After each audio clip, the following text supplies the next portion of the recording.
Sophie drops Oz off at the I already said all airport, this, and she's Matt. like, "Well, I'm going to say something." Why would we do it twice? All right, sorry. I thought you were She's just... gonna give. She gives him a big smooch. Oh. I love you, my darling. And gives him a big smooch, and then he turns to like an airport porter, and he's like, "Do they have barf bags on the airplane?" He said it way more subtle than that, and he said vomit. And line deliveries. They work.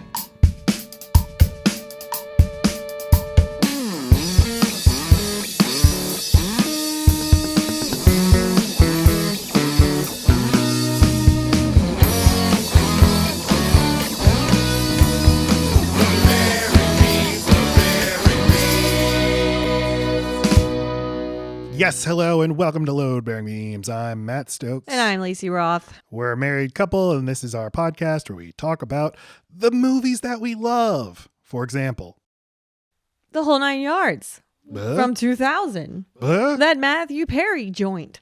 Yeah. One of my movies. It's a laugh riot. Spoils. Tis. Okay, well, let's talk about it. Okay. But first, we'll have to get some business out of the way. Next week, well, first of all, we're coming to you a week late, and we're not that sorry. We're not that sorry. It's regretful, I'd It say. is. We had to do it, though, and here's why. It got cold in Louisiana. And, you and I both work for a lot of, we have a lot of clients who are not in Louisiana. In fact, almost all of them. I feel like everybody got cold at once, though, right? Okay, but they're in other parts of the country, and like the Southeast got cold. And so, clients who I work for in like New York, I'm like, well, I can't work this day because they're like, why? I said, well, it got cold. Like, so it's like a snowstorm? Well, no. How much snow you got? None. No.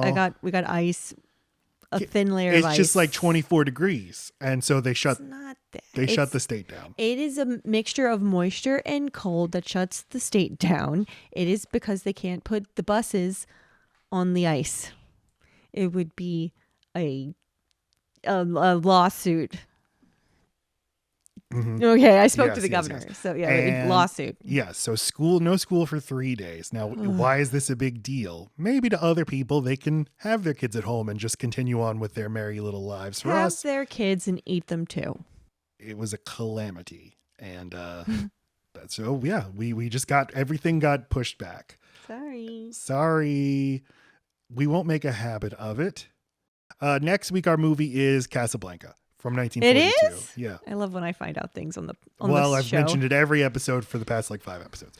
It's new to me. You can watch it on Max. Stream it now if you're in the United States. Are you excited about Casablanca? Boy, am I. We'll see how many people want to listen to that. It's about the White House. It's about the White House. I'm starting to get nervous. Nobody's going to want to listen to us talk about, I was going to say an old movie, but the movie we're going to talk about today is an old movie. I mean, a really old movie. Wait. We'll see. Oh, it's a remake, is it? What? What are you talking? You said this movie's a really old movie. Casablanca is. Oh, I thought you were First, talking I about was the about to say, oh my God. First, I was going to say, it's only the 2000s. We'll see if people don't want to hear us talk about old movies, but all the movies we talk about are old. But Casablanca is like almost 100 years old. Okay, I'm following. Yeah. That was tricky language. We'll see how that goes. Okay, The Whole Nine Yards. What's your history with The Whole Nine Yards? Why did you pick the movie? Okay, well, I love Bruce Willis, but mainly I would have loved Matthew Perry. I like Fools Rush In and others, obviously Friends. Three to Tango. There's it. That's it. Almost That's Heroes. The one. I never saw that one. I don't love them that much. A lot of my sense of humor and my body language when I'm being hilarious comes from a lot of different sources, and I realize while watching this movie, a lot has come from Friends to the way I say things, and I'm not trying to imitate it, but it at some point it just became the way I say things or react to things. Or in Matthew Perry, I could see a lot of myself. So Matthew Perry, I read his memoir over the weekend. And he does seem like a little lacy figure. He posits that the way he talks, which he said he invented as a teenager with his friends, the emphasis on the, could I be anymore? Said he came up with that as a teenager, and he brought that to Chandler Bing. And he says now all of America talks like this. And I think he's right. Yeah. And I think we should he lots of blame on him. I think he's responsible for like the Marvel movie style of talking. Oh, I think every sort of big movie actor now talks like it. okay. A car approaches. What? Who's coming here? We just got interrupted by a delivery. It was Jimmy the Tulip. He's coming to deliver us a Cheese. death notice. Oh, you've been noticed. So, what were we saying? Yeah, Matthew Perry. I think he destroyed America Oh. with his style of talking. Okay, but specifically, what specific memories do you have of the whole 9 yards? Okay, so specifically, watching it, all of it came flooding back. But this slide, there's just certain moments. His physical comedy is, I just freaking love it. It's realistic and overblown at the same time. I like how even like the cool people in this movie, like Amanda Peet, even they just fall and they keep it in the. I'm sure that wasn't planned for her to walk over across the field and go, "Ciao!" Yeah, I was wondering that. I mean, something about this movie captured. It felt real or whatever. I liked living in the world for a while, and I love Bruce Willis, and even Yanni Gogolak, the way his choices on. Was it a VHS movie, a cable movie, Yeah, a VHS. movie theater movie? Movie Okay, theater and then 2000. VHS. It's a little later than other movies that you've picked. It's probably one that I got out of a bin. You know, Did you like Friends? oh, of course. I didn't. It was a syndicated show by the time I was into it, though. I didn't. I guess when did Friends end? 2004. It felt kind of exclusive to me. I wasn't watching it in real time. It's the reruns where you couldn't help but catch them, and I realized I love these people, but there was something like highbrow about it, expensive. I don't know, maybe because you got a mug if you were a real Friends person. You watch the prime time. You got everybody together, and you watch it, and then you talked about it. I wasn't. But its I wasn't- reputation is kind of that it's sort of the lower brow. I mean, at least I don't mean. smart people watch Seinfeld and Frasier. Maybe I mean popular people. I don't know. It wasn't my show until much later, and I got to watch it at my pace. Mm-hmm. But of course I loved it. And Monica and Chandler were definitely my favorites. Really? Mm-hmm. Monica? I related a lot to Monica, but mainly to Chandler. I didn't relate to all at Rachel, a little bit to Phoebe. But yeah, those were my two. And I love their relationship. Anything a friend did after or during Friends, I watched it. Lisa Kudrow, I love everything I've seen that she's done. I made a slide with just a bunch of movies because there was an attempt to make sort of all the Friends movie stars. Yeah. At least in the 90s.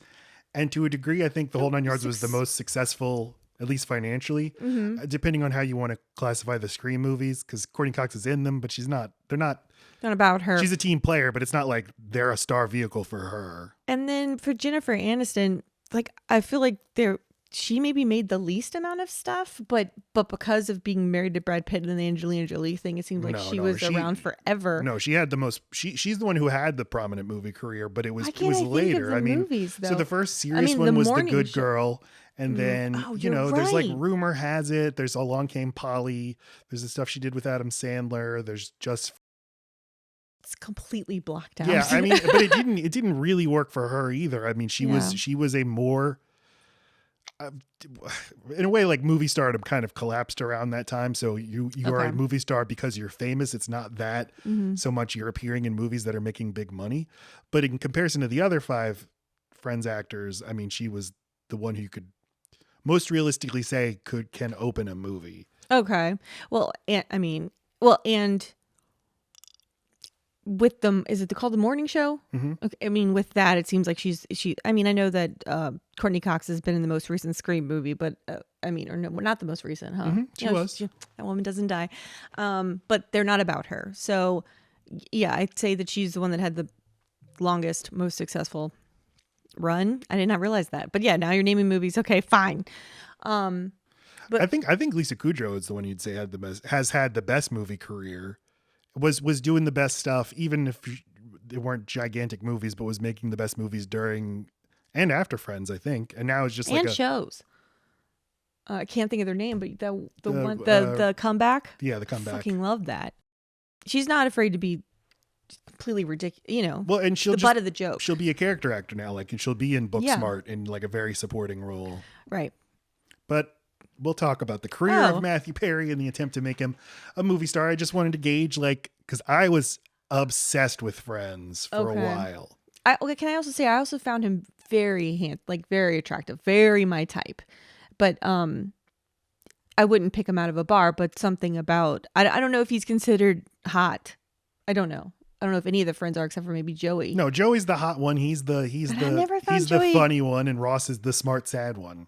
And I've always found Ross. But they're all extremely hot and extremely. Oh, okay. Yeah, I knew that. The point of Friends of making the show was we're gonna get like really hot people who've all been. It's like a super team of pilot actors. Oh. All people who are like, you're destined to be a sitcom star one day. Like Top Gun. We'll get all of them together into one. Super pilots. Sure. Okay. A super. Yes. Yes. Thank you. That's how they did it. They got all the pilots who were sick of flying. So, I was obsessed with What's Friends. your Thanks, Lacey. relationship to this? Might be the first question you've ever asked me on the show. Hey, you want to do a podcast? So, I was obsessed with Friends for a while because, like many things, if something played either before or after The Simpsons in syndication, I'd watch like the last 2 minutes of it and then slowly just sort of absorb it until eventually I'm watching the last 10 minutes and then the last 11 minutes and then thinking, maybe I'll just watch it from the beginning. So I got super into it. I remember. What year? 2002. All right. The summer between 8th and 9th grade. I'm becoming a man. I'm going to high school. And I Pubes. remember Sweat. my pube is coming and I'm feeling it come in. And I on the way to school, I have a very specific memory. The previous season finale of Friends, Rachel has Ross's baby. And Ross has a plan. I'm going to ask Rachel if we can rekindle our romantic relationship. But Joey, Ross is given an engagement ring. He's not meaning to give it to Rachel, but Joey picks it up and holds it. And Rachel thinks he is proposing to her. And she says, yes. And that's how the season finale ends. So the whole, for 4 months, it was, will Rachel choose Joey or Ross? This bothered me so much that I prayed to God in heaven. God, please make Rachel end up with Ross, not Joey. I asked. I pleaded. It might be the last time I ever prayed.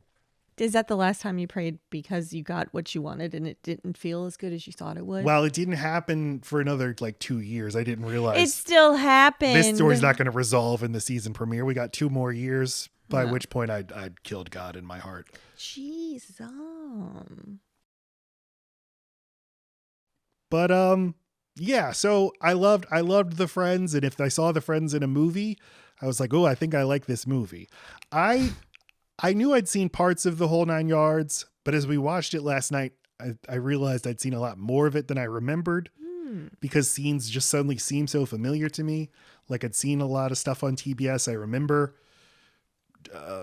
Matthew Perry not able to open the sliding door. Yeah. And I just remember, even as a 15-year-old, I'm like, he's just Chandler. He's just doing Chandler. Well, it works. Was Lucille Ball doing a whole lot of other Lucille Ball things? I'd argue it doesn't work. And wait, if Lucille Ball is playing Lucy Ricardo in a movie in 1957, that's not going to work. Movies are different. I'm saying if Lucille Ball goes on a talk show and is acting like herself, is it not going to be just like the Lucy basically that you see, the mannerisms, the physicality of it, the timing? Is that not going to be the same Lucy on that talk show? Yes, it will be. No, if she's acting like it's with the timing of a sitcom, but there's no laugh track. Well, but no, you're still in front of an audience.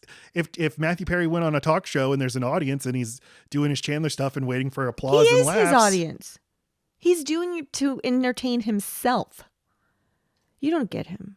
I don't know. Tell me. I think everybody gets him. Tell me everything you think about him. I think he's wrong. I think he's one of the great sitcom comedy, comedic sitcom. It's a situation comedy. There you go. Sitcom actors of all time.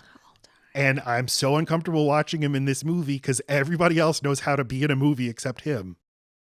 Those other people had never been in a sitcom. So that's fine. They're different things. I'm not saying it's worthier to be a movie actor. He was undiscovered before Friends. I mean, in a way, those people stayed those people in our heads and hearts.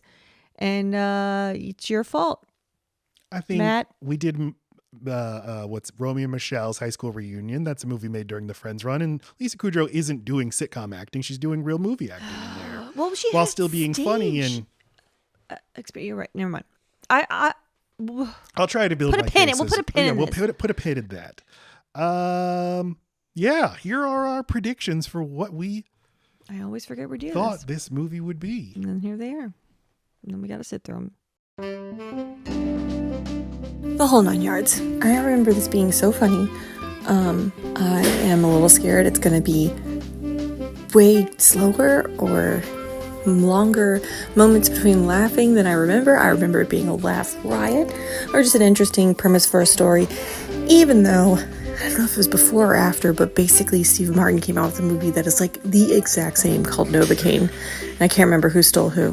But anyway, with Matthew Perry, Bruce Willis, and Amanda Peet, it can't be too bad. Right? In my defense, I was hiding in the laundry room when I recorded this and you walked by. I sound crazy. I sound like I'm hiding in an attic. That's how you sound on every prediction. No. So does it match what you ended up thinking? No, I was wrong. There might have been a moment of me thinking, how's this movie still on? But no, like the final third. There was constant laughing. I mean, mean, like big laughs. And we watched this with the 13-year-old. We're both cackling the whole time. It's fun. He is my jam. This is the best movie I've ever seen. Okay, they didn't say that, but I mean, just he can't help it. He's hilarious. Here was my beautiful prediction. boy. Okay. I predict that I will like this movie because, like many movies from the era, you will look at it and be like, they would just never make a movie like this today. A bunch of stars just being goofy and silly and, I don't know, sort of throwback to like classic era Hollywood, film noir, and screwball comedies. I don't know. I think it'll be a very good movie that I will enjoy a lot. How's that for a prediction?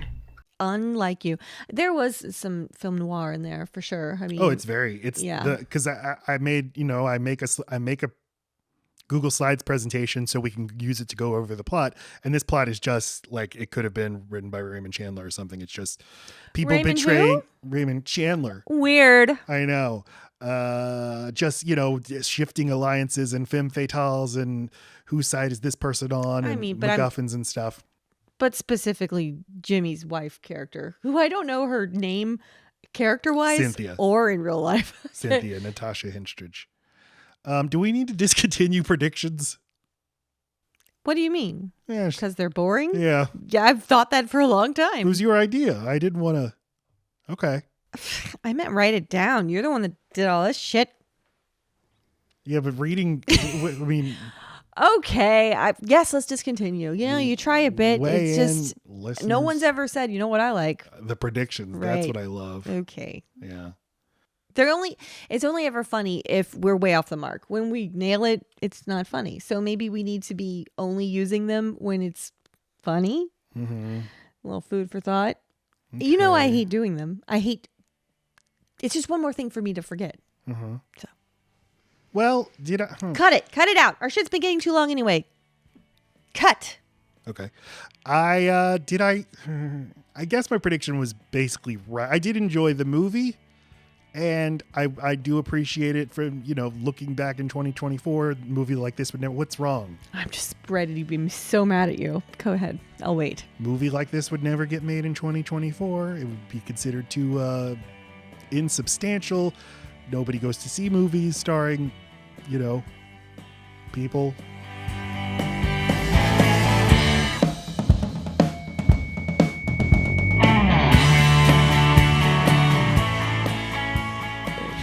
History of the whole 9 yards. What a history this movie has. Okay. The development, the behind the scenes saga. Let's get into all. Just kidding. We're just basically going to talk about Matthew Perry. Okay. Oh, and we're doing this because he died a few months ago, and Lacey said we need to cover one of his movies, Lickety Split. So now it's 3 months later, and we're doing the whole 9 yards. We're always on time.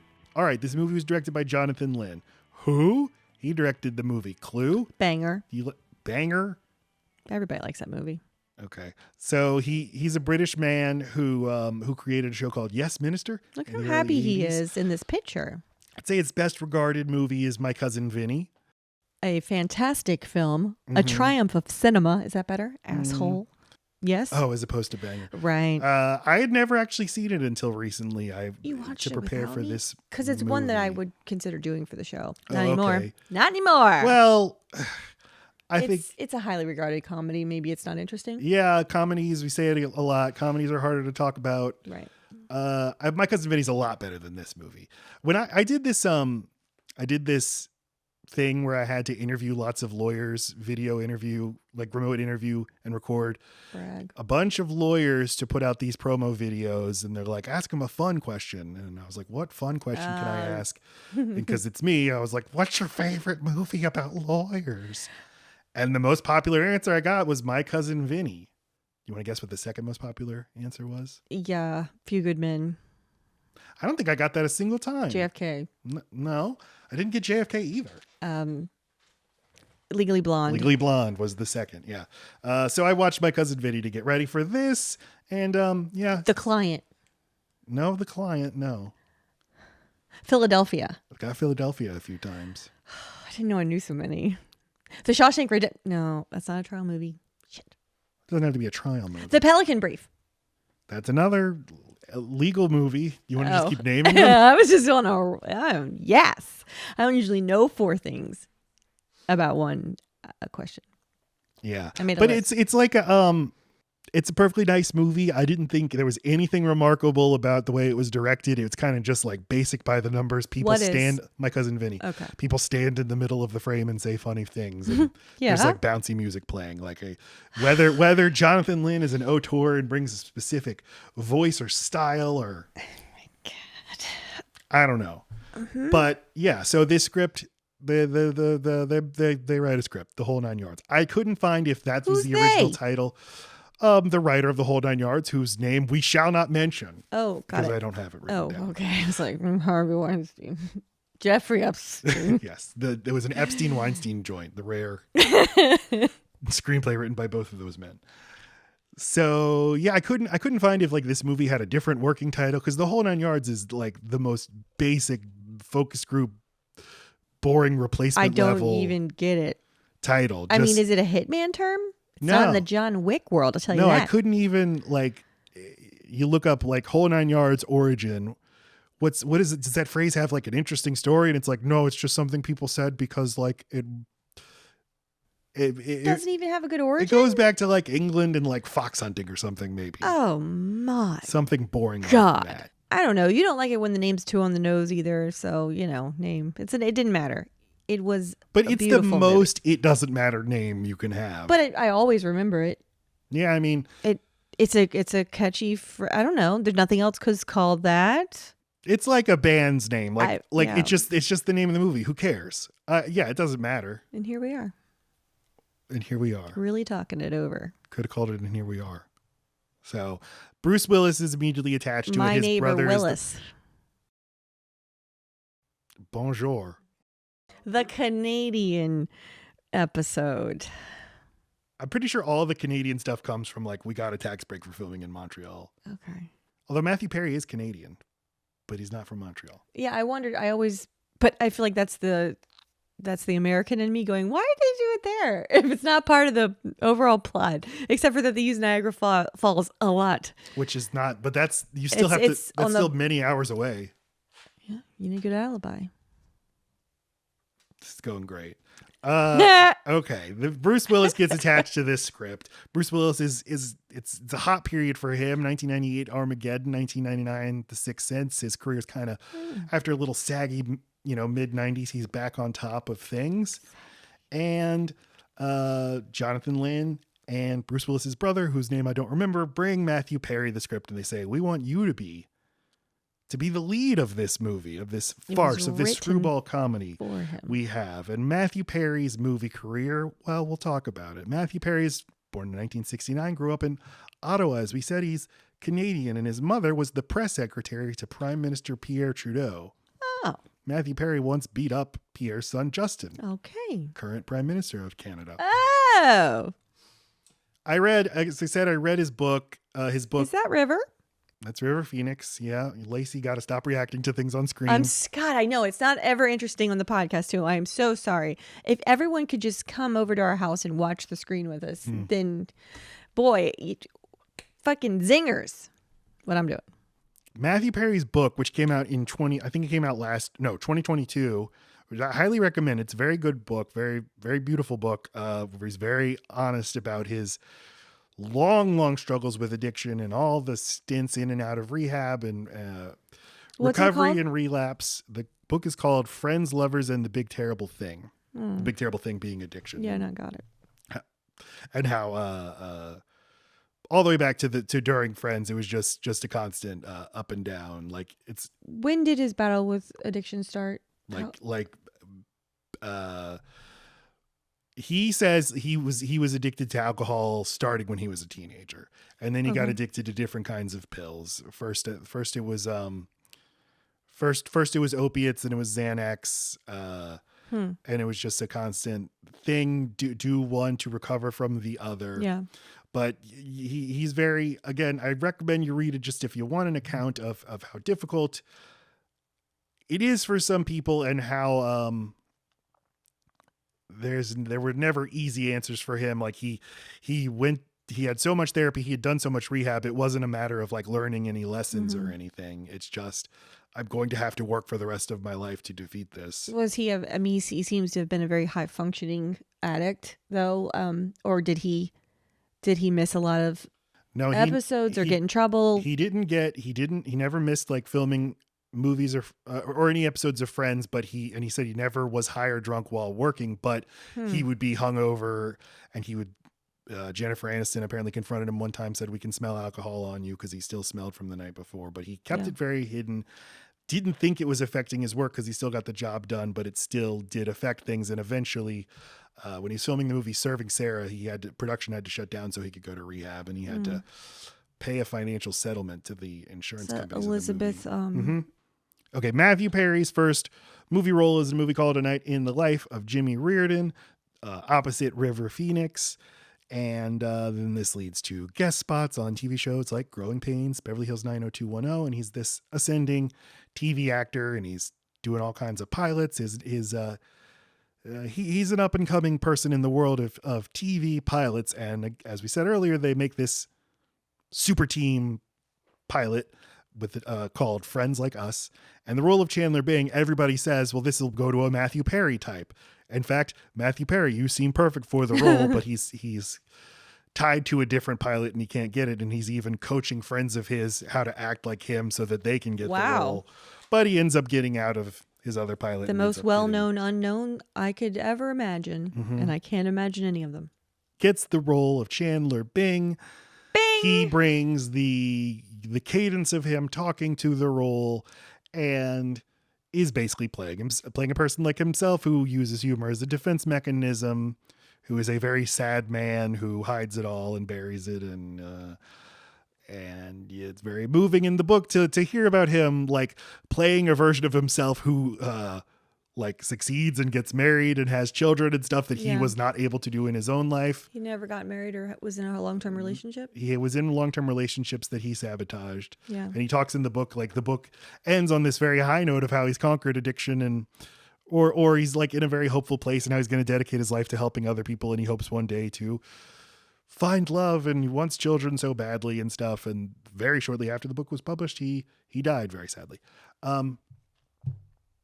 Just imagine, playing a character who's very much like yourself, but is like succeeding personally in a way that this is working for him. Yeah. Right. Concurrent with that, though, they try to put him in movies. He's in movies like 3 to Tango, Almost Heroes, Fools Rush In. Almost Heroes, he's opposite Chris Farley, and Chris Farley died of drugs very shortly before that movie came out. Oh, God. Yeah. I like all of these movies. I'm sure I've seen Almost Heroes, but it didn't remain. But Fools Rush In, it was between that one and this one for this episode. I love that movie. Yeah. And 3 to Tango I remember being great too. Look at Neve Campbell not being annoying. Neve Campbell? That's Neve Campbell, yeah. Yes, not being annoying? You don't like her? No, she's just not doing her like, her scream face. Sure. She's not talking about Manon. That's how, right? I'm Mhm. nailing that. I guess. Okay. I don't really remember. Okay. Yeah. Fuck is Trying all to the I just Queen's put a Men? bunch of a bunch of movies starring the Friends from the 90s, and then this movie All the Queen's Men that Matthew LeBlanc was in, or Matt LeBlanc was in, where he and Eddie Izzard are like have to dress up as women to infiltrate like a drag club in World War II. That was supposed to be his big serious movie. Oh. But yeah, it doesn't really work out for any of them at the time. I love all these movies though. You do? You love Lost in Space? Uh-huh. I've seen it. You I love like the Picture. Paul Bearer? I love the Paul Bearer. I love Picture Perfect, and I don't know what the Clock Watchers are, but I'm sure I'd love it. Do you love Blue Desert? No one's ever heard of that. Who even is it? Oh, it's Monica. So you love two of the movies that are on I love screen. all of those movies. The whole Okay. night. Look at those guys. So now there's a picture of Bruce Willis and Matthew Perry, and both have never looked better. He has actually a lot of stories about Bruce Willis and the making of this movie in his book. And you could tell like Bruce Willis to him was like, okay, here's a really cool movie star who can like party in a way that I would love to be able to party, but it doesn't seem to affect him the way it affects me. Yeah. Like he can then snap out of it and just go to work and be professional, whereas I can never stop. I don't have that Okay. capability. And like you can feel Yeah. the sort of resentment because he's telling this like story of when he's much younger, doesn't have the understanding that just because some people can do it doesn't mean I can. I'm just wired differently. And I don't think of myself as a partier, but I can definitely go out and have drinks, and I can always stop myself. I wasn't always able to. I didn't always see that I needed to do that. But I know a lot of people that need to stop drinking altogether because there's some that can't. They can't moderate or can't do it to a point and then voluntarily stop. Right. It's almost, I know that there are people who are allergic to alcohol. I don't think it's that. I don't know actually, but, some people when they are drinking, it changes the way that they feel so profoundly that they become that other version of themselves, the self that didn't want to ever stop. So I feel like I don't ever lose touch with who I'm going to be the next day. And I did when I was younger. That's how I drink. So don't tell me to stop. It's none of your business. Who tells you to stop? I haven't done that I'm just kidding. it's almost 10 years. No one tells me to stop. After Friends, Matthew Perry's movie career kind of totally stalls. He blames the whole 10 yards, but also blames his personal life. It seems like the structure of a TV show is much more suited to his ability to stay sober or at least to functionally be an addict. I mean, one of the good things about the book is talking about how to function as an addict, the things he would have to do, as far as like You would need a schedule. asking for help, scheduling like sober living people to come in, and then spending lots of money to hide his continuing use of drugs or alcohol from them. Well, and I could just see that like the decade long. How long did Friends run? Sorry, 10 years. decade long's just. It's like an office job. You just have such a more you're around predictable people. You have your go-to people. You know who you can talk to when you're feeling a certain way. You know who to avoid. And you know when you're going to get away with something, when you're not. And I could just, a movie, there are too many things up in the air. Weather doesn't affect whether you can film a Friends episode or not. So. And he also talks about the difference in movie acting from sitcom acting and. Okay, so literally this thing you were talking about, how to apply his thing. The difference of playing to one camera versus three, as you do with a sitcom, where you have three cameras on you and you also have a live audience reaction. Was he just not able to be confident that he was making the right choices without having that studio? No, he thought feedback? he was. He thought he was doing a good job. Well, he was. And he talks about later in life. One thing he said in the last few seasons of Friends, he asked if he could stop being so Chandler, if he can his character can kind of just slow down and not be so quippy. I haven't watched Friends in so long. I guess I do remember Chandler kind of becoming less. I remember serious Chandler. But I'm not saying serious so much as the Chandler way of speaking. He toned that way down. So they said yes. He asked. Yeah, and he he said that season 9 was when he got nominated for his only Emmy. He said that was the season he was sober, and that's when he did his best work. He talked about working with directors who said you don't have to like turn it up all the way. You can play this straight. Right. And that's, I mean, a thing that sucks about him dying is robbed of future character actor Matthew Perry. I love when funny people do dramatic roles. Like we just watched Air the other night. There was a scene with Marlon Wayans. And I agree. There was just something about it. It was something so nice to see someone that usually is all face, all over the place, like Marlon Wayans, who I enjoy, just sitting there and talking and like being comfortable in their skin. And there is something that I always understand innately, just by watching really expressive performers, that they are hiding something, that there's something really sad in them, and funny people in general. So when you get to see them just kind of like be okay in their skin, it's cathartic. Comedy, it's harder to be a comedy actor. So you could probably also do drama because that's not as hard.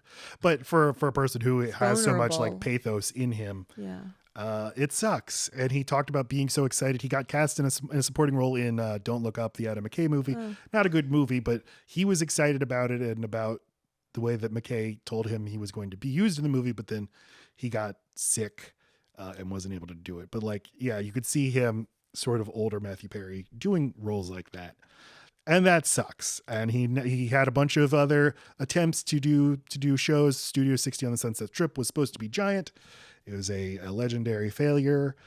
He did shows like Mr. Sunshine and The Odd Couple. I don't remember any of these tries. And yeah, they didn't work out. So R.I.P. Matthew Perry. Hope everybody out there takes care of themselves and the people you love.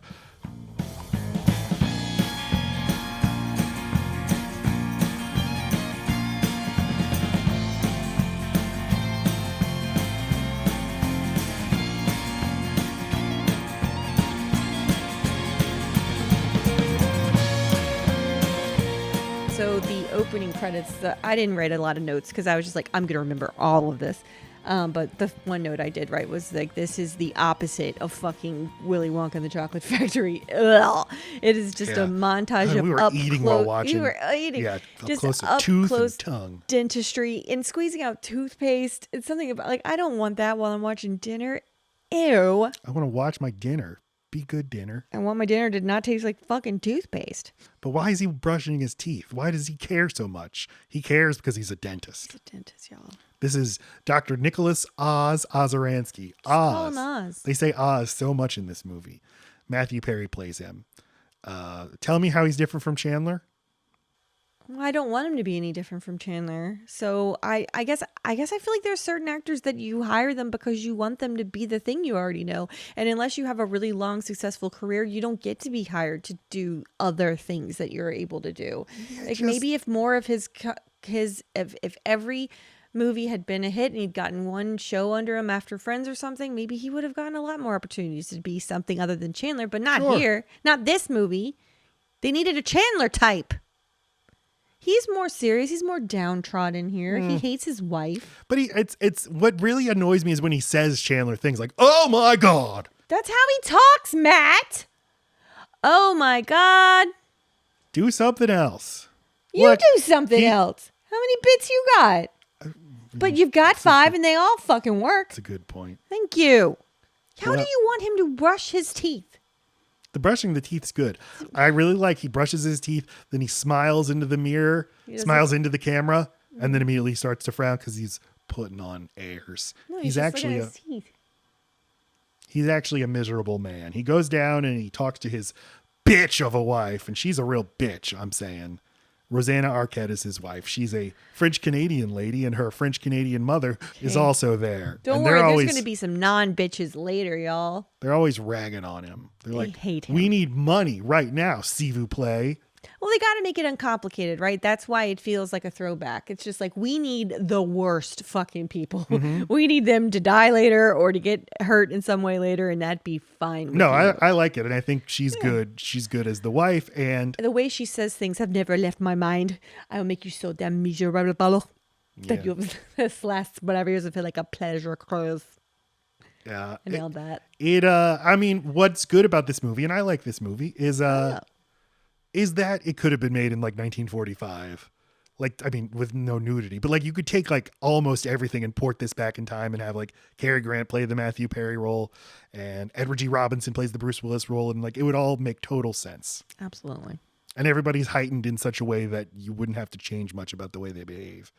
So, I mean, yeah, we find the setup here. They don't like him. All they want is money, money, money. And he seems to really be kind of like sucking it up and taking it. He's so used to how they treat him, and he doesn't really push back very much. A couple of jabs, but he seems like uncomfortably too fine with it. So it's always that's when you know what this movie is when he gets in the car and he's just going about his day, and you're thinking this guy is way too numb, and then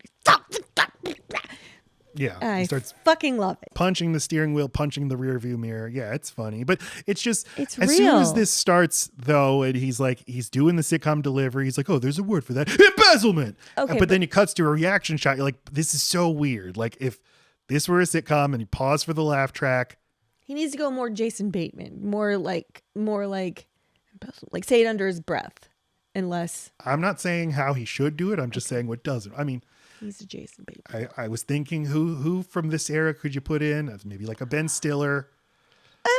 Because I love everyone else in this movie, and I love the vibes. Love him. He's my favorite part of this movie. I love Amanda Peet, and I love Bruce Willis, and I also love Michael Clark Duncan. Frankie Figs, Michael Clark Duncan, yeah. and I also enjoy the Kevin Pollak as Yanni. Yeah. No, I do like Matthew Perry too. What he's doing, it's just like, I don't think it. He's in a different movie. Yes. That's You're watching two different movies. Told you had 5 bits. Well, you don't have to call it out. So he drives to downtown Montreal, and this was filmed on location in Montreal. Looks great. It's cool to see Montreal. You don't. I like it. If it'd been New York or something, it just, it wouldn't have stood out, but it just looks bright. Things get filmed in Montreal and they pretend it's another place, but here they get to own that it's Montreal. Yeah. People speak French. And it works for his backstory too, that, there was some legal trouble and he's trying to get away from that. And that makes it even more make sense when someone also with a troubled backstory is trying to get away from ends up being his neighbor. This is just maybe it is Montreal's thing that it's like, this is the coolest place you can go if you're trying to be close to the United States, but not in it. I think Montreal would love to hear that. This is where dangerous Americans go to hide. I'm reaching out to you with my words. If you need some marketing advice, Justin Trudeau. Yes. Yeah, he listens. And there's this jazzy number that's playing during the all opening. throughout the It's just got a bouncy energy. It's good. But classy bounce. Oh my God, this is a classy ass movie. Bounce, bassy to the gills. How do you feel about the way Amanda Peet plays her? Give me other Amanda Peet movies, please, so I can just kind of. Something's Got to Give. What is she in that? She's Diane Keaton's daughter, right? All right. What else was Amanda Peet doing at the time? I feel like she was going to be a real thing, and I just know her from this movie, and she looks like her name, so she's one of those people where I know her name. Well, she was in Saving Silverman, of course, the next year. Okay, because I love that movie. I love that character for her too, because she's such a bitch. She is so mean, and she's like, her and Jack Black play off of each other perfectly in that. They have that to movie save is Silverman good. from him. From her. Or from her, yeah. Yes, and then she becomes like she's held hostage in their basement, and she's trying to just outsmart them, and it's fucking funny. She was in a lot of movies at the time. I think Just was never really positioned became- as the next great, as a movie star of the next generation, and it didn't happen. But I think Was she Weinstein? No, No, I don't think. really trying to work him into this episode. Yeah. But I She's so pretty. love her in this movie. I think she's great. She's just you don't like her? No, I love her. She's just she's just got so much energy. I don't know anyone like her. She just has complete hot girl, I say what I want, I give no F's vibes. I could never have related to her, and I wouldn't have in 2000. Like, you should fuck. You're gonna fuck, you're gonna bone someone. You are a hot girl who says stuff like that. Now. Okay, I met you when you were young and did that. In 2000. When you were 14? Oh, yeah. I couldn't hang my tits out a window. 16, sorry. They would barely get past the sill. She's his office assistant at his dental office, and we meet her, and she's talking on the phone. She's saying something a little shady, though. What's she talking about? She's like, no, I don't won't think so. whack your husband who's a dentist. Well, we find out that later, yeah. Her name is Jill. We try to say character names on this show instead of actor names. I think we might want to say actor names in this episode, though, because there's just a lot of actors playing a lot of characters with bland names. I'm just saying, forgive us if we don't. It's a little. But what's your preference? Like, what do we owe the movie? What we owe the movie is to say character names. That's why we try to do it. But do we owe the actors who put in their blood, sweat, tears to make the movie? Because we don't. If we want to talk about the key grip, which we always do, we don't say the key grip. We say the name. Yeah, or her. Of course, yeah. So why wouldn't we say the name of the? If we're talking about them as an actor, we do. But if we're talking about the story, and then Jill says this rather than, and then Amanda Peet says this. I see the difference. Okay. Yeah. Well, they go out to eat for a hamburger. A mayonnaise sandwich. And there's this recurring bit of mayonnaise on hamburgers. That is fucking Canadians. That's why it feels like there must have been like someone who this is just a pet idea to highlight some quirks of Canada. And sort of his, like, he is so out of control of his life that he begs for no mayonnaise, and they put mayonnaise on the sandwich anyway. Well, but it's not him. It's a Canadian thing. That's a joke about Canada. But you are right in that, like, he didn't want to move. He loves Chicago. He clearly has Chicago pride. He's a hostage fish out of water. Can't even get a goddamn burger. And Amanda Peet, Jill is like, yeah, fucking kill your wife, huh? You should whack her. You should whack her. I know some people, and Oz is like, okay, LOL, whatever. So put that in your pocket. Pull it back out of your pocket later, back. Maybe. So he returns home and sees his new neighbor is moving in. It's Bruce Willis. And boy, is he good looking. Goes over to him to introduce himself to be friendly, but then recognizes him. He's Jimmy the Tulip. And Oz knows a lot of mobster lore. He knows a lot of... But that's why it's important that this is based in Chicago. New York, it would have been different. In Chicago, it's a much tighter-knit community. People, and especially if you grew up there, it's smaller. And it's like the biggest little town in America. Would you say that? I think because it is second to New York, that there's a lot of hometown pride, more so than other places, and there's less people who just happen to live there. It's more likely that you're born there and you live there and you stay because it's awesome, and you're proving to everyone it's fucking awesome. And it's I learned all of this from watching Shameless, so I'm an expert. Yeah. Would you say it's like kind of like a Chi town? Would you say that? I'd say it's windy. And because of the wind? It's the windy city. You were doing a thing and then I did a thing. Yeah, I know. Why did you step on it? Because the cliche is like people think it's because of the wind, but it's because of the windy quality of the politicians. Whichever way the wind blows, they go. Damn politicians. Glad you added that to this. I buy it. They could have put him in Philly or something, and then that would have made sense too. It needs to be a city big enough for a mob setting. He's just kind of a mob nerd. That's all. Okay, I'm just noting it. It works for me. What doesn't work for me is Amanda Peet's situation and fangirling and knowledge of everything. That doesn't make sense to me. Why doesn't that make sense? We'll get to that. Okay. Put that back in my pocket. Yeah, so Matthew Perry starts Matthew Perrying all over, and Bruce Willis, I think Bruce Willis is so funny in this movie. He's very funny. He looks just like my cousin Robbie. He knows at this point in this movie. In this movie, he does. Realizes that Oz recognizes him and enjoys that he's now toying with him. Do you think he realizes? I think he does. Yeah. Okay. Yeah, because you'd be a fucking nightmare neighbor if you really were just going to stop someone from mowing their lawn and say, "Come on, I'm bored. Let's go somewhere." I think he realizes it like 2 minutes into their first exchange. Yeah. Okay. So, and you know what? Matthew Perry said Bruce Willis didn't think this movie was going to succeed, and Matthew Perry said, "I'll make a bet with you. If it does, you have to be on Friends." It was, and he did. And he's very funny on Friends. So Oz then runs home and he tells his wife, Sophie, about their new neighbor, and she is a little turned on, a little intrigued. Well, she's an opportunist, Matt, so she smells an opportunity, doesn't she? She smells money.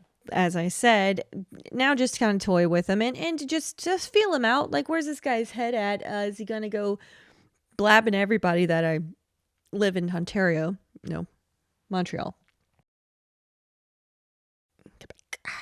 So he stops Matthew Perry from mowing his lawn and tells him, get in the fucking car. And that's when they really get to know each other. And I love these scenes of them together, their little day out. He's like, I'm from Jersey. New Jersey? Yeah. Anyway, yeah, right. I kind of wish this was the whole, or at least a lot more of the movie. Yeah, like it's just Hitman becoming friends with a normal guy. I know. And the movie really is that. I wish there wasn't ever a reason for him to be mad at him. I like the progression of their relationship. I don't appreciate it having a little hiccup, as we will find out. But this is where Oz realizes he really likes Jimmy and he's a nice guy, and Jimmy realizes Oz is okay and gets a soft spot for him as well. And then we get the other through joke through the entire movie, which is that dentist commits suicide. Mm-hmm. Maybe this movie started that thing. No, it's a thing. Okay. Maybe because of this movie, though. No, they were already. All right. And then we're back to fucking Sophie. They never use a Sophie's Choice joke in here. And I thought, missed opportunity. God, you're so right. Now she's scheming. The fucking wife. That's what she does. She wants to put her husband in a... She's just exploitive. I'd like to know how they met, why they were ever a match, how he ever fell for this situation to begin with. Was he in the practice with her dad in the dental practice and then he met her and fell in love with her? Or... That seems reasonable. Or he's just like, I'm such a square and she's like exciting and exotic. She? I think so. She's a little... If she came around to get her dental work and they just kind of fell in love, maybe she just smelled money or loves laughing gas. I don't know. But I can't imagine them ever being a good person or a good partner. They have like some financial problems they have big financial problems because of their old dental practice that the father-in-law was embezzling money and molested a boy. Yes. And said they declared bankruptcy, but still they have debts. But you declared bankruptcy, you went to another country. Seems like that should all be taken care of. But yeah, she's like, here's a good way for us to get out of our financial problems. You will tell Yanni Gogolak that Jimmy the Tulip is living next to us and we will get money for the contract that is surely on his head. And if you do that, I'll give you a divorce. Or a pleasurable cruise. I can't. She doesn't say that exactly. And then as soon as she's already booked his flight, he does not. Oz is terrified of this. This sounds crazy. Plus, he likes the guy. Go to Chicago. Go find the rival gang. Just go find. But so he's like, all right, whatever. You book the flight. I will just leave. He goes.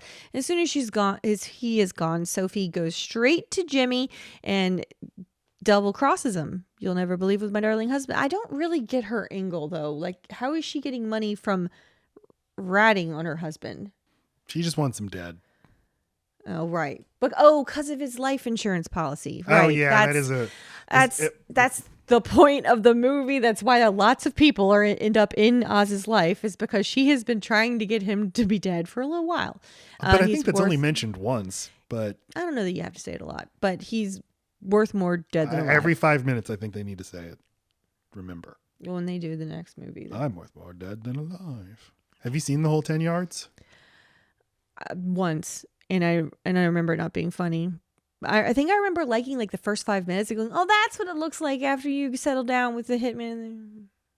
And they do nothing with it. I think it's like its only legacy is it's the most like that was the most unnecessary sequel and the most like it's like the least loved movie to get a sequel. Like, yeah, people thought that was a nice, fine movie. But I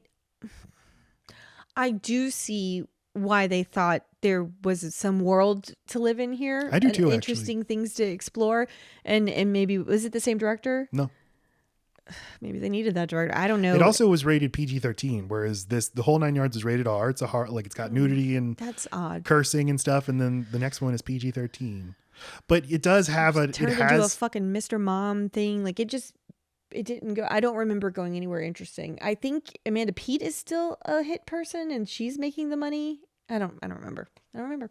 But I agree that there is like a vibes, and I just like these people, and I kind of just want to hang out with these people. So it makes sense that we'll just do it again. But couldn't capture the magic, and I think they definitely lost something when they lost Frankie Figs. Oops, he doesn't make it through the movie. So anyway, they didn't have the same dynamic. They would have had to introduce someone new, and maybe they did. Again, it left no impression on me at all. Sophie drops Oz off at the airport, and she's like, "Well, I'm going to say something." Why would we do it twice? All right, sorry. I thought you were just... She gives him a big smooch. Oh. Like, I love you, my darling. Let's be and gives him a big smooch. And then he turns to like an airport porter and he's like, do they have barf bags on the airplane? He said it way more subtle than that. And he said vomit. These fucking line deliveries. They work. All right. So Oz meets up with a friend because he's back in his hometown. They go and have lunch. He's just killing time because he never intends on actually interacting with the mob at all or reporting Jimmy to anybody. He's just trying to get his wife off his back. He finally gets to his hotel room, and wouldn't you know it, Frankie Figs. Michael Clark Duncan is already there waiting for him. And then just hilarity, just the physical comedy, I love it. I just love it. I love anytime they scare him. That's when he realizes, oh, well, Yanni already knows that he's in town, and Frankie is there on behalf of Yanni, everyone. And he wants to take Oz straight to him and come on, give it up. We know you know. And he beats him in the kidneys, really gives him lots of hits to the body, and he won't give it up. But he does eventually go on and get in the car with him. I don't know at what point he hints that he does know. They just seem to already know he knows where Jimmy is. Michael Clark Duncan is very funny in this movie by being, physically imposing and menacing, but otherwise just being sweet and nice. Yeah. I was wondering, was this his first, thing after the Oscar nomination for The Green Mile? Kind of. The Oscar nominations were announced Tuesday, February 15th, and then this movie comes out Friday. So he would have made Green Mile, but it hadn't come out when he gets this movie. Oh, okay. But yeah, his career is really going to explode now after this. What is he in after this? What's he known for? Planet of the Apes, Daredevil. So familiar, his face. The sound, the register of his voice. That's always the thing that I'm like, I know this guy. So Frankie Figs takes Oz to the meeting with Yanni, Kevin Pollak. And his bit is that he says Jay's as wise. Like, Yemi. We need to go kill Yemi. And he flip-flops his W's and V's. He is Werman.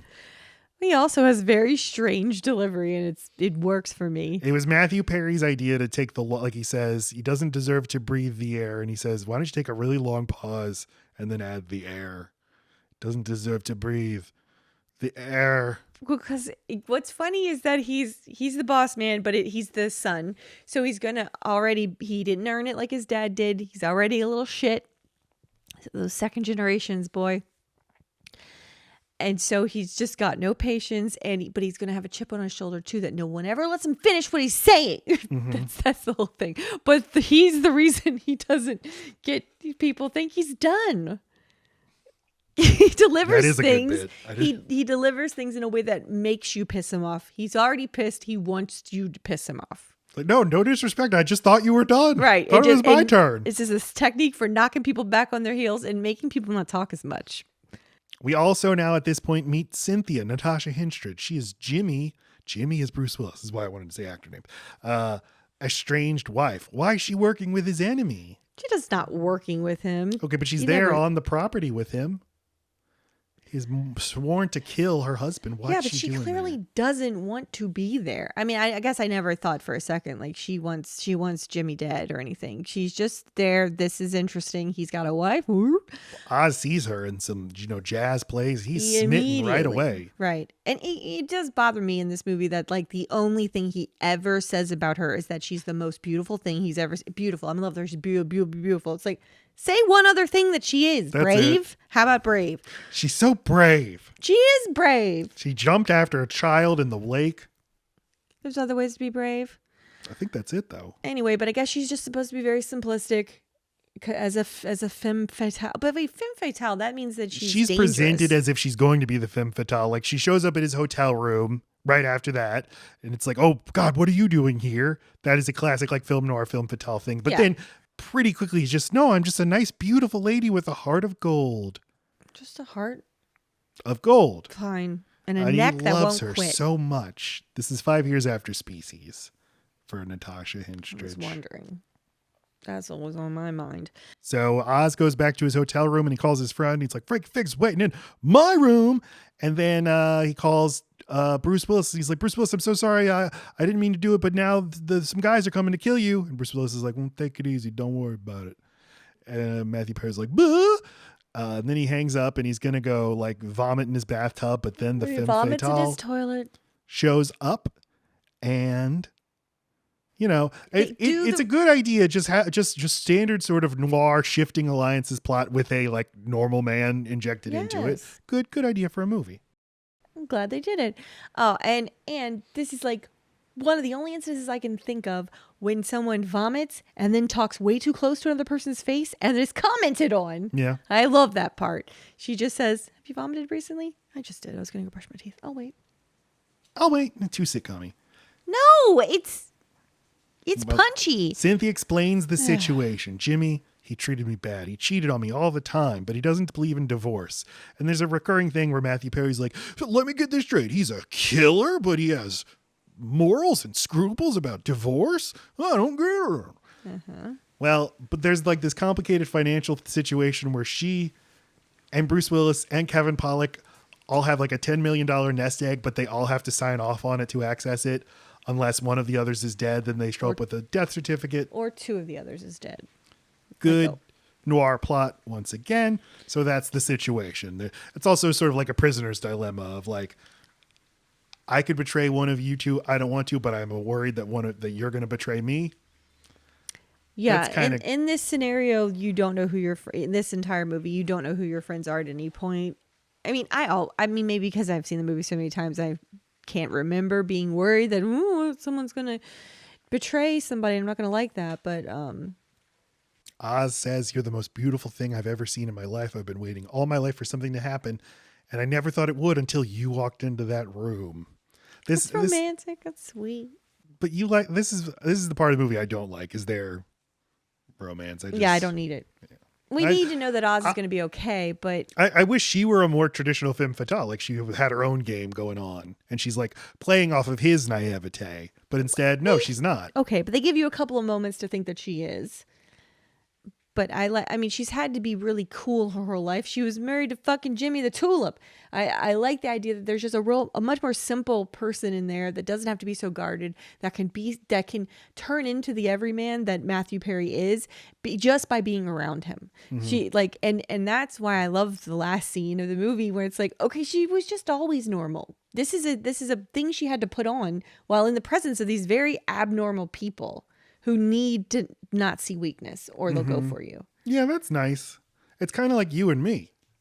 Exactly. When you're not around, I'm dancing in the kitchen. You were like this dangerous woman moving in shady circles and I came along and you were I don't know. Okay. Same less. Well, they have sex. Yeah, they do. She's like, be gentle with me. I haven't made love in 5 years. I hate that line. Why are you fucking saying it? And then the lamps get knocked over. I'm trying to tell the audience. And then he says, I haven't either. And she's like, huh? And he's like, I've been married. Stop delivering his lines. When you're married, you don't have sex. Sorry, you don't make love. Oh my God. Michael Clark Duncan takes Matthew Perry back to Montreal and they go to their hotel room together. Same and who's gag waiting works for them? Bruce Willis. What's he doing here? And that's when he bumps off of fucking Frankie Figs and goes the other way, and then he got his lamp in front of him. Like that's gonna do anything. Like a pratfall orgasm. I fucking loved it. God, this is some good shit in here. You guys watch the movie and watch him fall around. It's fantastic. This is Lacey's stuff. She likes it, and I like it too. I guess. All right. No, he's very funny. He's very funny. Good lamp work. well, we thought Michael Clark Duncan was working against Bruce Willis, but they're actually working together. Okay, makes sense. They orchestrated this whole thing so that they could lure Yanni to Montreal. Doesn't seem like the greatest for sure way. Like, that'll be the way to kill him. Like, of course, you were doing it the whole time. So that, yes, of course. I guess. They take Matthew Perry, they take Oz out for lunch for another hamburger with mayonnaise. But instead of taking it like a cuck, Bruce Willis threatens to castrate the waiter. This is how a man behaves. And he reveals, your wife, that bitch, offered me $10,000 to kill you. And then they laugh because $10,000 is nothing, which I like. He would have accepted it if she'd offered him a real amount of money. Okay. You say your wife. Since we've been talking about Jimmy's wife this whole time, you now mean Oz's wife. Oz's wife, yes. There we go. No, but I said that bitch, so you know. And she also, the wife, Matthew Perry's wife, came on to Jimmy. Jimmy turned her down because ew, Oz is a friend and you don't mess around with each other's wives. That, but also he's not attracted to mean people. That's true. All right, then we go back to Jill. She's the bright sunshine in the room here. She somehow Oz says that Jimmy the Tulip, blah blah blah, and Amanda's like, God, they're fucking names. And Jill's like, what? He lives next to you? Oh my God, take me. And then they go, and this is when Oz's character realizes, fucking Oz, I'm struggling. This is when Oz realized, what the fuck is up with Jill? She's not who I thought. What? You were hired to kill me? And she's just, I mean, it's nice. It's simple. All these characters are very simple.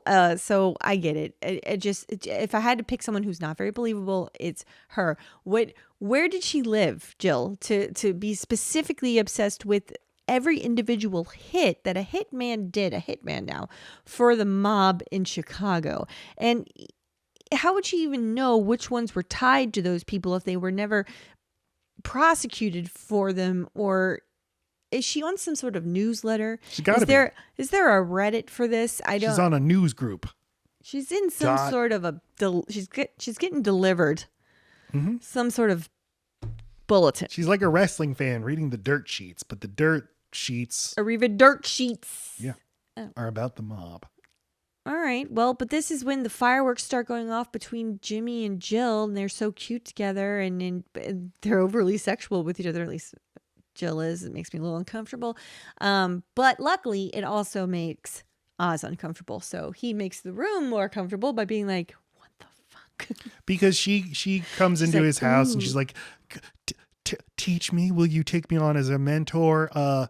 She fangirls out about all of this, and she talks about how she's always wanted to be an assassin, and she was hired by Oz's wife to kill Oz, but instead she just grew to like him. And Bruce Willis is like, that's the first mistake any hitman makes. So he tells the story about the time he got too close, and he says, and then the guy shoots me, and then I didn't like him so much, so I shot him back. And she's like, can I touch it?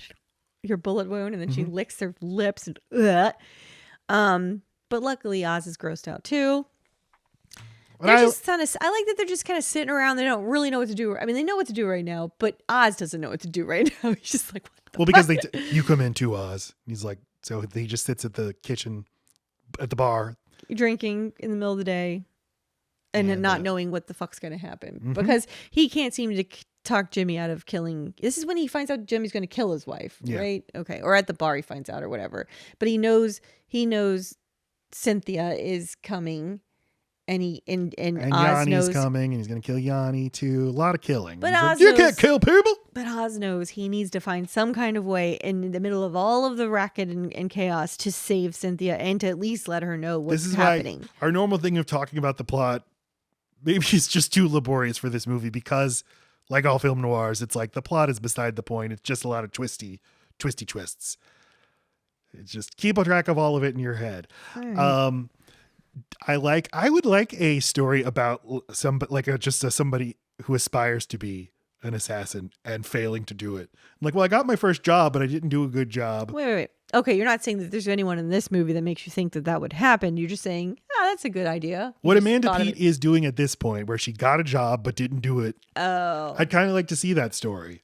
Okay, but she's just not plugged in. She doesn't have a network yet. She found this lady on her own. So I think it's okay if you feel like the ones that weren't like where somebody hooked you up.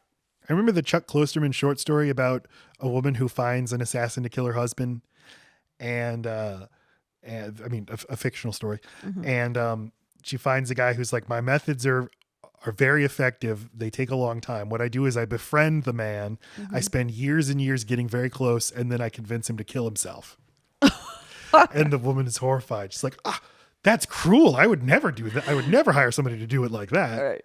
Yeah. Yeah.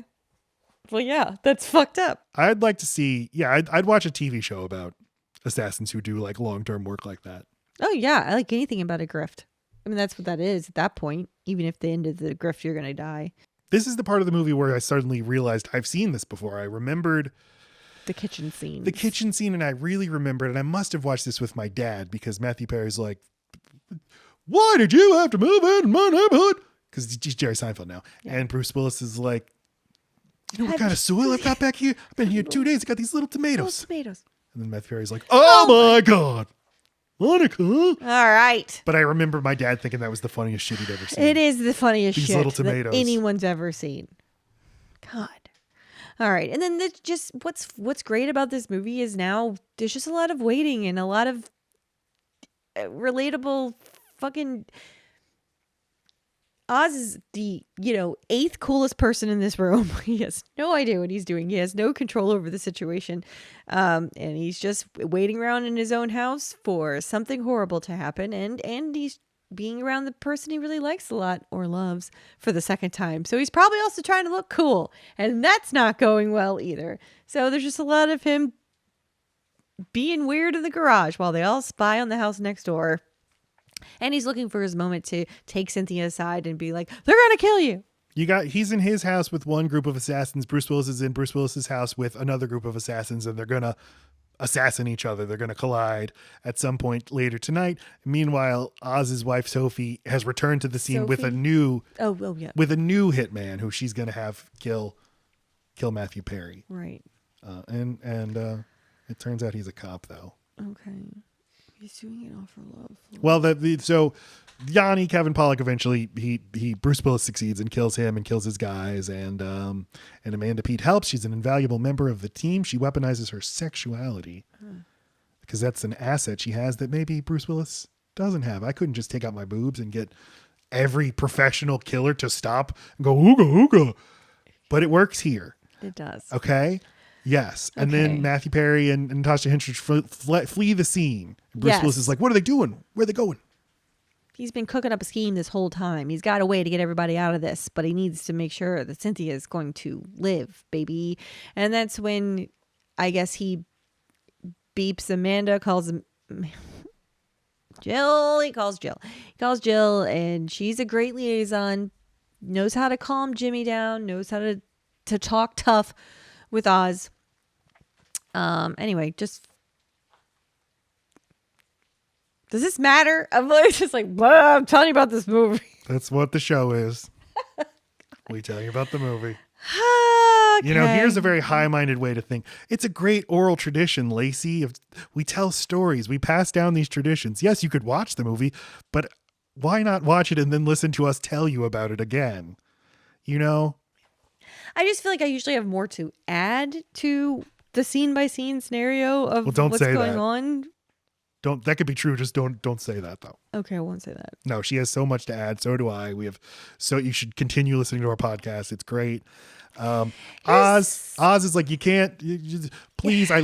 Jimmy, I love your wife. I've known her for 22 hours and I love her. This really worked for me when I was 14, 15 years old, but as an adult, this was a little tough. It's almost like Cynthia's like forcing herself to be like, because she's like, you love me? I also like, love you. Don't love me? Yeah. I'm feeling that in my pit of stomach.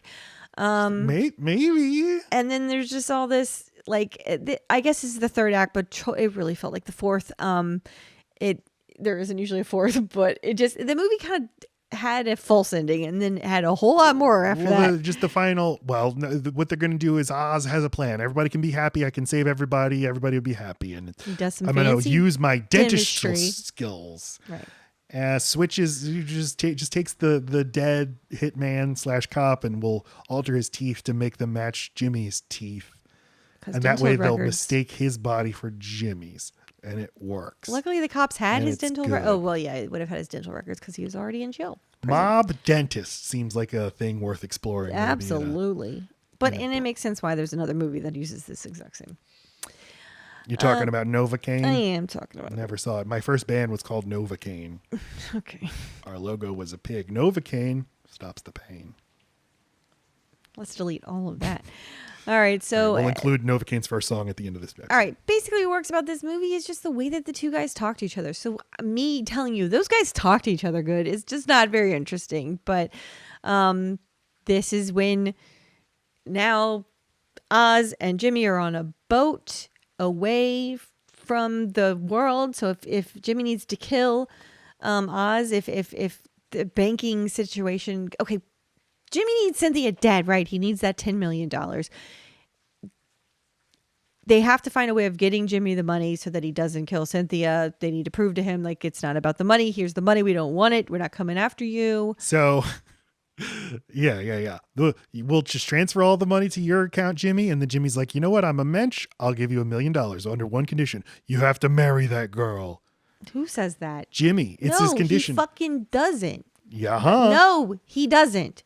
Amanda Peet is acting of her own volition right there? Yes, he does not know. Even Cynthia at the end is like, "Oh, Jimmy told you," because Oz sees Cynthia after that whole ordeal where he thought he might die. He thought she might leave him, and he runs up to her and he says, "Marry me." But it doesn't mean that Jimmy didn't know. It just means Jimmy didn't say. Fine, but Jimmy didn't say, man. Okay. Well, It's basically, the point. Cynthia's used to getting money over her.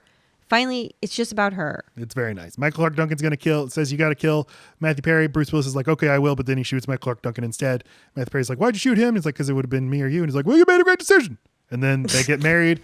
And God in heaven approves of legal matrimony. Yay. This movie's only 95 minutes, and the last 20 minutes are like, this is so long. It really, yes. And I never would have, I did not notice that as a younger person, but I was like, what is this? Why does everybody have to be so pure and innocent? Everybody pairs up. That was a thing that happened. Okay. Dun, dun.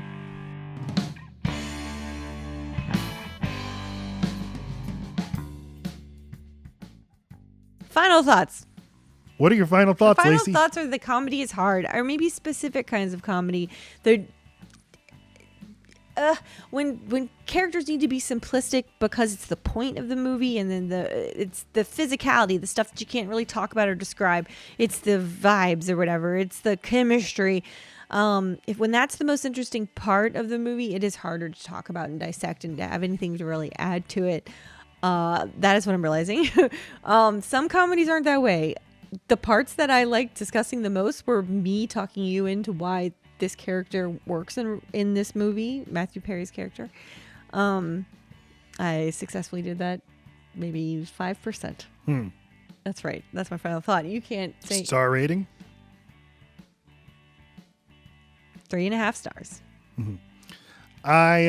This is a fun movie and a sweet movie, and it's funny, and you'll have a good time watching. will. It is crazy that a 95-minute movie can be over long, but it's like an overlong movie, like a Can feel false bottom. it's like it should have ended at 77 minutes. Right. There's This just is- not enough there. Right. Like it got as much juice out of the watermelon as it could, out of the orange as it could, and then kept Grape. going. Yeah. I didn't even remember the butt end of the fucking movie.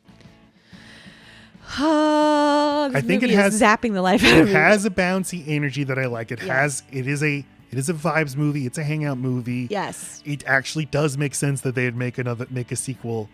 But the moment it was 4 years later, everything was different. I enjoy Matthew Perry as Chandler very much, and I enjoy him in this movie while also thinking it's uncomfortable to watch because he doesn't vibe with the movie. And I think if Ben Stiller or somebody else was just a more typical straight man, but knew how to play to a single camera, knew how to not have that sitcom delivery, it would be better, and would maybe be a classic more. Like something like Get Shorty would have like sort of that kind of reputation. Although that's not as silly as this movie. But, his slapstick, his screwball energy, I don't know. It's good. 3 stars. 3 stars. Solid movie. Fantastic. I have a a big box of VHS tapes that were delivered, and I just keep thinking about how it's raining on them. That's what I've been thinking about. And it's been making me antsy. Well, you could have stopped to go get them. At any time, I could have stopped. I know. But we're so close now. Well, we gave this movie 3 to 3.5 stars, but we implore everyone listening to go the whole podcast 9 yards and give us 5 stars. Go the whole 9 and give 5. That's our slogan. Go the whole 9, give 5. Go to iTunes, Spotify, wherever, and leave a review, please. Please. It helps us more than you know. Sometimes we think, what's the point? We look at the sky and say, why, God, why? I feel like a dentist. Let's just end it. Pray to God. You didn't answer my prayers about Ross and Rachel. Maybe you owe us this. You do. Make our podcasts more successful, please. Review us. And also, listener, follow us. Not talking to God anymore, talking to you. Yes, you are our God. Follow us on Twitter, LoadBearingPod, TikTok, load.bearing.beams, YouTube, LoadBearingBeamsPod, Pod, Instagram, LoadBearingBeams. You can follow me, Matt, on Letterboxd at MattStokes9. You can follow Lacey on Letterboxd at Letterbox Lacey. No, Load Bearing Lacey. Letterbox Lacey was taken. You tried Letterbox Lacey? No, I did not. It'd be weird if all screen names, all handles were whatever the thing. Twitter Lacey. Facebook Lacey. My band is the Joy of is Rural Route 9. Our album is The Joy of Averages, and the music that you hear on this show, Load Bearing Beams, is by the band Rural Route 9. And we will have someone from that very band on the podcast very soon. Talking movies, though, not. Who will it be? It'll be wait a second. I'll tell you later. Yes. Yes. Rural Route 9. You can find us on Spotify, Apple, Google, etc., or pay us to own our music from Bandcamp. Pay them. Anything else? Nope. Okay. Okay. That's all. I love you. Bye. See you later.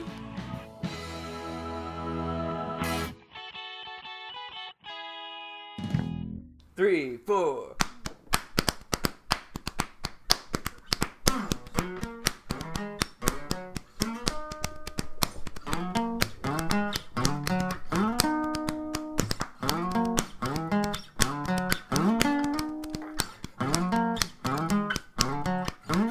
Everybody, love me.